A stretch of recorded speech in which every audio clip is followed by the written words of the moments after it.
आता बघूयात पीक सल्ला।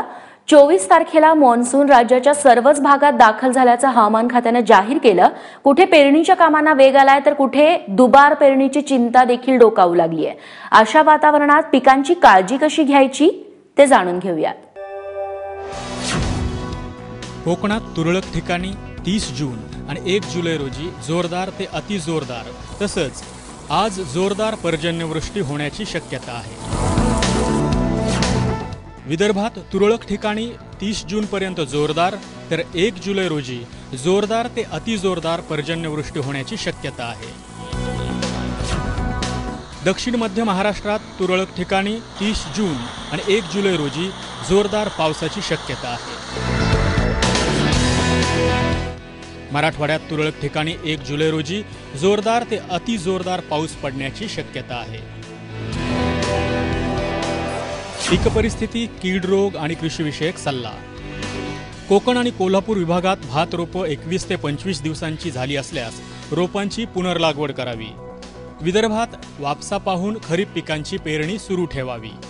मध्य महाराष्ट्र आणि मराठवाड्यात खरीप पिकांची पेरणी सुरू ठेवावी तसंच भाजीपाला रोपांची पुनर्लागवड करावी। कोकण विभाग भात पीक 20 ते 25 दिवसांच्या रोपांच्या अवस्थेत आहे। शेतकऱ्यांनी पुनर्लागवडीची कामं हाती घ्यावीत।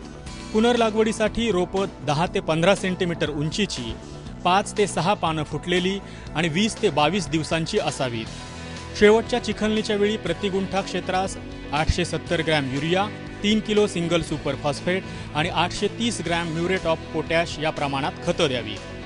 हिरवळीच्या खतासाठी गिरीपुष्पाचा पाला हेक्टरी 10 टन याप्रमाणे लावणीपूर्वी शेतात गाडल्यास नत्राच्या मात्रेत बचत करता येते। भाताची लावणी जमिनीच्या मगदुरानुसार हळव्या जातींसाठी 15 बाय 15 सेंटीमीटर आणि निमगरव्या आणि गरव्या जातींसाठी 20 बाय 15 सेंटीमीटर अंतरावर करावी। लावणी सरळ आणि उथळ करावी।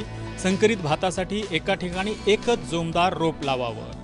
भात लागवडीसाठी 4 सूत्री लागवड पद्धतीचा अवलंब करावा। भात खाचरात मोठ्या प्रमाणात पाणी साचून राहिल्यास अतिरिक्त पाण्याचा निचरा करावा। आंबा, काजू, नारळ, सुपारी, चिकू अशा फळपिकांना खतांची मात्रा द्यावी। 5 वर्षाच्या आणि त्यापुढील नारळाच्या माडांना 5 घमेली चांगलं कुजलेलं शेणखत आणि 3 किलो सिंगल सुपर फॉस्फेट तसंच नत्र आणि पालाशचा पहिला हप्ता म्हणजेच 750 ग्रॅम युरिया आणि 660 ग्रॅम म्युरेट ऑफ पोटॅश या प्रमाणात खतं द्यावी। वांगी आणि मिरचीची रोपं तयार असल्यास पाण्याचा उत्तम निचरा होणाऱ्या ठिकाणी पुनर्लागवड करावी। भाजीपाला क्षेत्रात उगवलेल्या तणांची बेंडणी करावी तसंच नवीन वेलींचं पाने खाणारी अळी, मावा अशा किडींपासून संरक्षण करावं। जनावरांचं आणि कोंबड्यांचं पावसापासून योग्य ते संरक्षण करावं। पिण्यासाठी स्वच्छ पाण्याचा पुरवठा करावा। मध्य महाराष्ट्रात पेरणीयोग्य पाऊस झालेल्या ठिकाणी खरीप पिकांची पेरणी सुरू ठेवावी। बाजरीची पेरणी झाली नसेल त्या ठिकाणी वापसा आल्यानंतर 15 जुलैपर्यंत पेरणी करून घ्यावी। बाजरीची पेरणी 45 सेंटीमीटर अंतराच्या पाभरीनं करावी। पेरणीसाठी श्रद्धा, सबुरी किंवा ICTP 8203 या जातीचं बियाणं हेक्टरी 3 किलो याप्रमाणे वापरावं। पेरणीच्या वेळी हेक्टरी 30 किलो नत्र आणि 30 किलो स्फुरद द्यावं। तुरीची पेरणी वापसायताच करावी। पेरणीसाठी तुरीचं ICPL 87, विपुला, BSMR 853, BSMR 736 या वाणांची निवड करावी।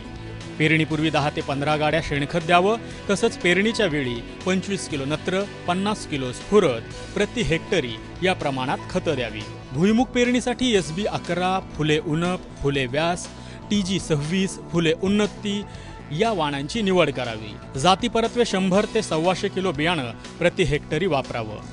पेरणीपूर्वी प्रति किलो बियाण्यास 5 ग्रॅम थायरम किंवा 2 ग्रॅम कार्बेंडाझिम किंवा 3 ग्रॅम मँकोझेप किंवा 5 ग्रॅम ट्रायकोडर्मा हे बुरशीनाशक चोळावं। नंतर प्रति किलो बियाण्यास 25 ग्रॅम रायझोबियम अधिक 25 ग्रॅम स्फुरद विरघळवणारे जीवाणू संवर्धक चोळावं आणि बीजप्रक्रिया केलेलं बियाणं सावलीत सुकवून पेरावं। पेरणीपूर्वी 25 ते 30 गाड्या शेणखत द्यावं तसंच पेरणीच्या वेळी 25 किलो नत्र, 50 किलो स्फुरद प्रति हेक्टरी या प्रमाणात खतं द्यावी।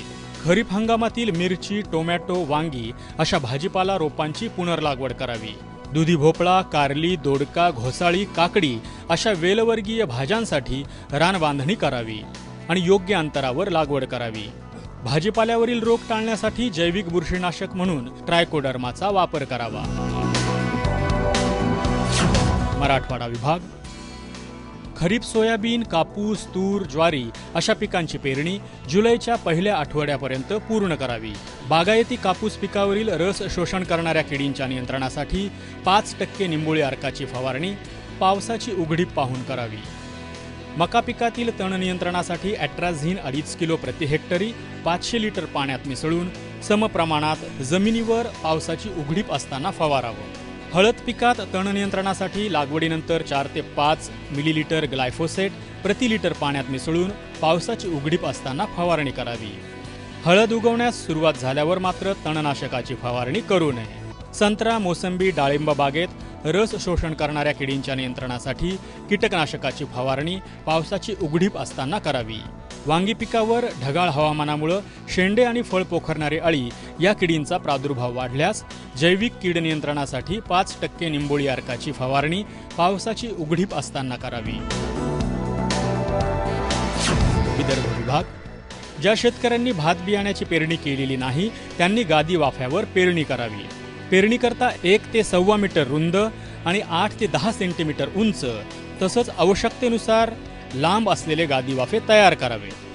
गादी वाफे तयार करणं शक्य नसल्यास रोपं तयार करताना थोडी उंच वट्याची जागा निवडावी। चारी बाजूंनी खोलवर सरी काढावीत, त्यामुळे जास्त पाऊस झाला तरी पाण्याचा निचरा होण्यास मदत होते। कपाशी पेरणीपूर्वी प्रति किलो बियाण्यास कार्बोझिन म्हणजेच व्हिटावॅक्स 1 ग्रॅम किंवा थायरम 3 ग्रॅम याप्रमाणे बीजप्रक्रिया करावी। ब्युरो रिपोर्ट, ABP माझा।